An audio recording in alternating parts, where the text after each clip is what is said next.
another one down? I mean, we've lost like 5. When Trey got hurt, you mean? Yes. Yeah, so, so Dre tells me in the headset, Trey's out. And I'm like, okay, whatever. And then I found out that he was a little bit more serious than I thought, But so it doesn't matter. No one cares. The next guy's got to go play, So, it's one of those deals where we've got depth there, and we've been preparing those guys there, and the next guy's got to go play. We're lucky that we've got some guys like Greg Ross who's played a lot. You can step in and do a good job.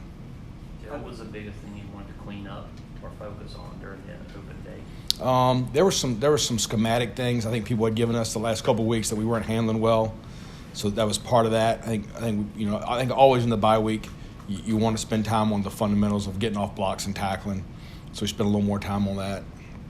And I think Coach Brown did a great job, like you would expect, of giving us time to work on that, but not beat them up either. We didn't do a lot of full pad tackle to the ground, crazy stuff. It was more, hey, let's focus on this for 5 minutes and get it on film and teach off of it. And so I think those are the two main things. And then, I think we've got, with some of the injuries in the secondary, we've had to some guys are having to cross-train a little bit, that weren't having to do that. And I think getting some of those guys some reps at some other spots has been good for us.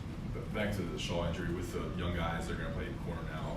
Coach Brown mentioned a couple of, what else can you do to kind of schematically put less pressure on those? Yeah, I mean, it's like anytime you put stress on one part of your defense, it affects the rest, right? So you have to decide, if I'm gonna, if we're going to protect that corner or this corner, then how does it affect the rest of the defense? And so we have the ability to do that, and we do that all the time, whether it's we feel like we have a matchup problem or not, because that's what you do as a defense coordinator, right? Is pass the stress around. But I mean, we're not going to this game like, oh my gosh, this guy's playing. We're going to be fine. How has Virginia Tech's offense changed since they went to Hooker at quarterback? I think obviously they're running them a little bit more. They ran the other kid a lot too, but I think he's probably a little bit better runner. I think he's done a great job. He hasn't turned the ball over, and the ball's been in his hands a lot. With all the jet sweep stuff they do, and quarterback runs off of it. And then I think I think against Miami he did a great job, and I think against Rhode Island he probably didn't have to do this as much of getting him out of jail. It's 2nd and 10, they drop back and you got him covered, and then he scrambles for 14 yards, and he killed Miami scrambling. So I think that's a big emphasis for us is rush lanes, contain. Maybe not trying to make a great pass rush move to beat a guy because it's going to open up a huge lane inside of you. Some of those things have been part of our thoughts, but I think he's taking care of the ball really well. He's an athletic kid. I remember my high school. He's obviously a really talented kid, and I think he's what they want. I mean, I think they want to run a quarterback that can run it and be a factor in the run game, and he's certainly doing a great job with that.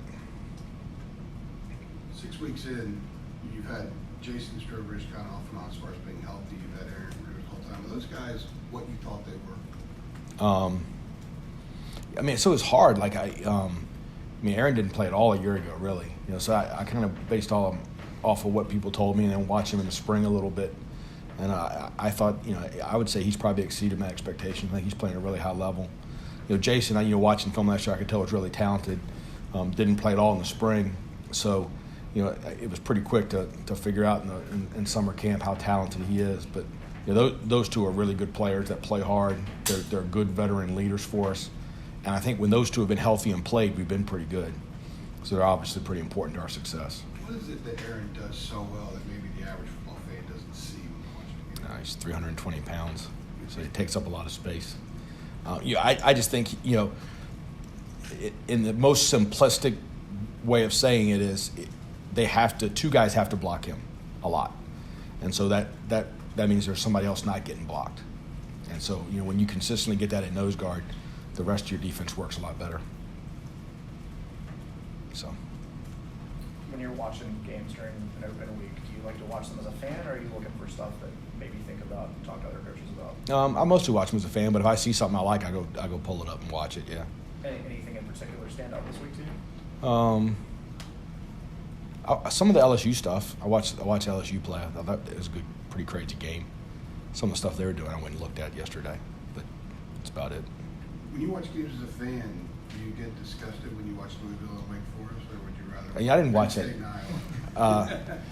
Yeah, I like Penn State, Iowa. Like just me personally, that's a little closer to what I think of. But I didn't watch the Wake Forest game. I was watching, I guess LSU.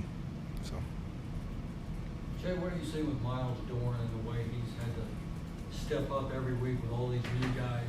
You know, every week it's somebody new playing back in the same room. Yeah, Miles is a pretty consistent kid. And before Clemson, I told him, like, listen, you're going to have to manage this now. And we were doing some stuff that we hadn't done in a while, schematically, and I think he did a really good job of doing that, playing both spots, and just, really just, he's a very positive kid, so I think that helps. Some of our younger DBs haven't played as much. He helps us create an atmosphere of, hey, look, let's go attack, let's go play, and then he's elite smart. Elite smart. So I think, I can have conversations with him about, hey, look, if we're in this and this happens, like, you got to get us out, and those things. That's been good. And I think Wolf's similar to that. So I think once we get Wolf back, we'll be able to do a little more. But Dorn's doing a great job. Do you expect Don Chapman or DJ Ford that second safety spot? Both. When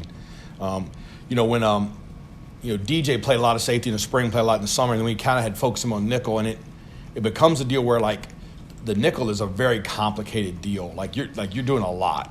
And so I felt like after about week 2, like, I needed to focus him on just being nickel. And so when we had some injuries at safety, we put him in. I think against App, I put him in, and you could tell he wasn't real, not confident, but he was a little bit unsure at times. And so I felt like I had to get him ready. And so we kind of managed him through the last 2 games. And now with bye week, I feel much better about that. He was one of the kids I was referring to. Like, DJ's not, hey, dude, like, you got to be able to do both now.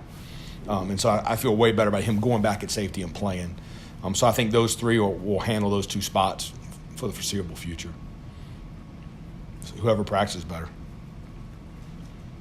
How have your young guys responded to, I guess, the next man up mentality and maybe playing more than they thought they would this early?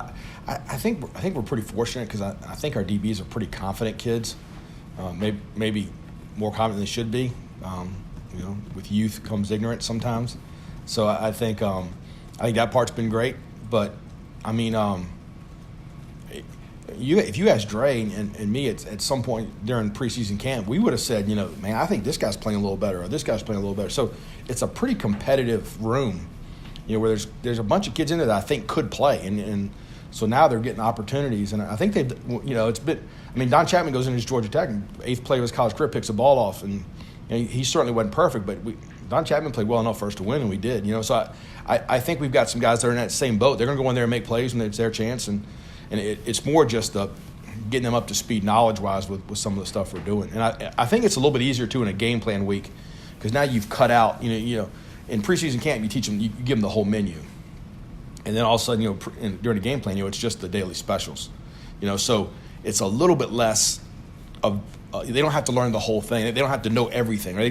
They need to know that game plan, and then you got to rely on guys like Miles Dorn and Jeremiah Gimmel that if you do have to go off the menu a little bit, off the back, if you have to go back and get a special from week 2, right now you get those guys to help them out there on the field to get in the right call. But I'm pretty confident with those guys, honestly. Is there a difference in how they approach practice the next week after they've gotten on the field and had a little bit of success when they're that young? I think probably. I think most of them, it's kind of been like, okay, he's hurt, so now you're getting more reps, and then I think at that point they start to realize, okay, I could go in the game. We've been pretty fortunate that we've been able to kind of manage a game, and then the next week get them ready, like we did with Cam. So I think for sure, as you get closer to that, to really playing, the preparation becomes a little bit more important to you. But I think our kids have prepared pretty well all season. I expect that to continue.